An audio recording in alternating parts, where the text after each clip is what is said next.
In celebration of International Women's Day, a new event with global appeal is coming to New York City. And joining us with more on the conference that's empowering women around the world is the founder of I'm Possible Global, Simone Bresi-Ando.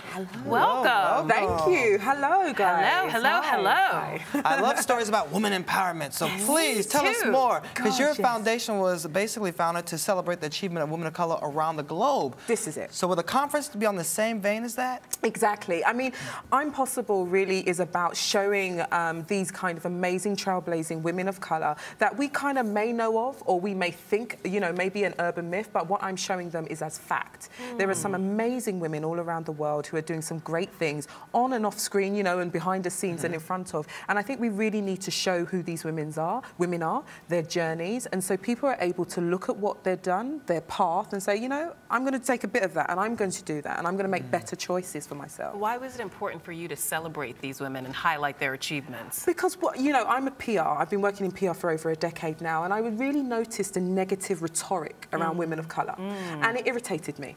And so I took that irritation, and what I did is that I turned it into something where I can give a nurturing platform to show the kinds of real stories that really balance that negative rhetoric and show something that I understand, that my friends understand, that my family understands, is that we are normal feeling people who contribute positively to society, to our families, to our communities, and just show a wider range of what black womanhood could be. What was that rhetoric that you were seeing? You know, it's anything from, you know, we're bootylicious, we're hot and top Venuses, we get butt injections, all of those stories which they're there to sell. We throw wine bottles at each other, Right. all the Real Housewives foolishness, all of that. Right. You wanted this event to counter all of that. Counter that, but also add to the fray, you know? I don't mind if people want to live their lives like that out in the public sphere, but we have to show something different as well. We have to balance it so people can see a range of what can be. And if we don't do that, what you get is people having self-fulfilling prophecies where they're just actually reenacting these negative stereotypes that don't help them and certainly won't help the communities. Well, the event is titled The Impossible Conversation. So what exactly will you be speaking about specifically in these conversations? I know. So, you know, women, you know, it may be stereotypical, but we can talk. And when we talk and when we come together, we're able to heal, we're able to advise, but we're also able to inspire. So that's really what these conversations do. We've got 5 women of colour talking about how they became possible. That's the theme. And so what they do is tell us, you know, what was my biggest failure? What was my biggest fear? But also, what was my success? When was the last time I cried? You know, those kind of things is when you know those stories about people, you're able to think, okay, I'm not going to dismiss this person so readily when I see them on, you know, social media and I think, oh, I don't like that. I'm thinking, no, actually, I know this person's coming from a good place and I'm going to look a bit deeper.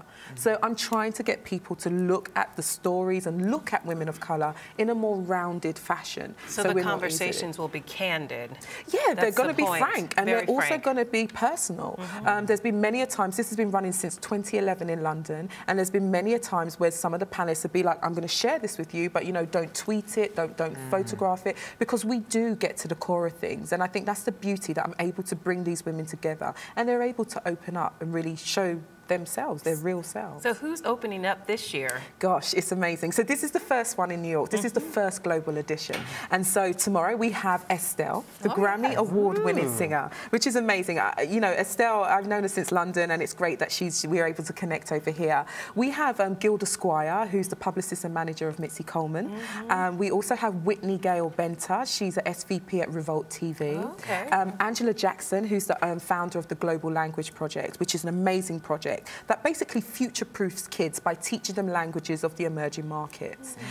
So we've got some amazing women. Also, Corinne Cabet, and she basically has founded a social enterprise which empowers or finds the next leaders in the beauty industries, particularly young girls.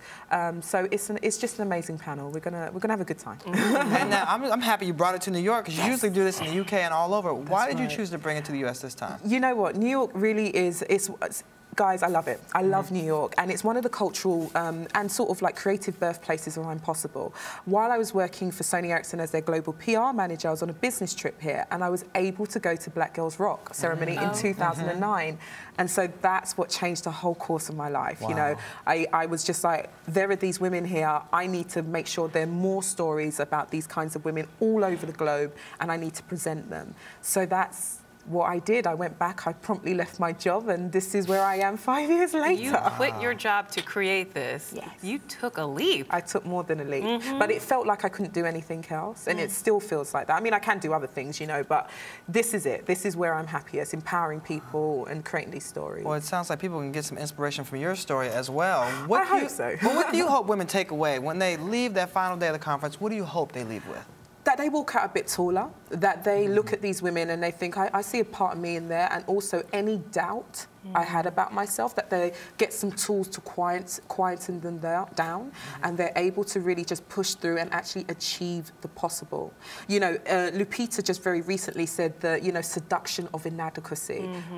We need to stop that. Yes. We need to only think about what's possible. She said that at the Essence luncheon, and there was a collective sigh in the room because everyone recognized that phrase and what it really meant. Exactly. And so really I want to work on that. I want to work on how we stop this inadequacy being so seductive, and we work on making the possible seductive. Once you start thinking on a positive end and you're vibrating on that level, all things are achievable. I mean, I really do feel, and I'm a personal testament to that. What stops us from feeling like the possible is as seductive as the impossible? I would say, when I ask this question to the women who follow I'm Possible, I would say ourselves are our biggest critics, particularly with the way women are socialized. We're not necessarily socialized to be the most foremost people, the most outspoken people. It's kind of always to take a back seat, to be the caring role. To hide your light. Right. So what I'm trying to do is not necessarily get people to forget that, because if that's their choice, that's their choice. But I really want them to also understand that being you, protecting what you are and going for what you want is not a bad thing, and it should actually be at the forefront of all your efforts. Wow. I'm ready to go too. I want to go to the conference. Yes. Can we still sign up, and where and when is it taking place? We're at capacity. Oh. But it's taking place tomorrow. You can squeeze in 2 more people. You guys are coming. Don't worry about that. You guys are coming. You're VIPs. We're on the list. But yeah, you're on the list. So maybe you'll put some stuff on your website afterwards? Oh, of course. It's on the website now. Okay. So that's www.i-am-possible.com. It's taking place tomorrow. My great partners, Mazzani, part of L'Oreal, they have supported me in London since 2011, and they are now a global partner supporting me here. So it's taking place in their venue, and I'm just so happy that we're growing together. Well, that's perfect. Congratulations. Thank you so much. And We'll good see you luck. tomorrow. Yes. And good luck. Thank you. And you're watching Arise Entertainment 360.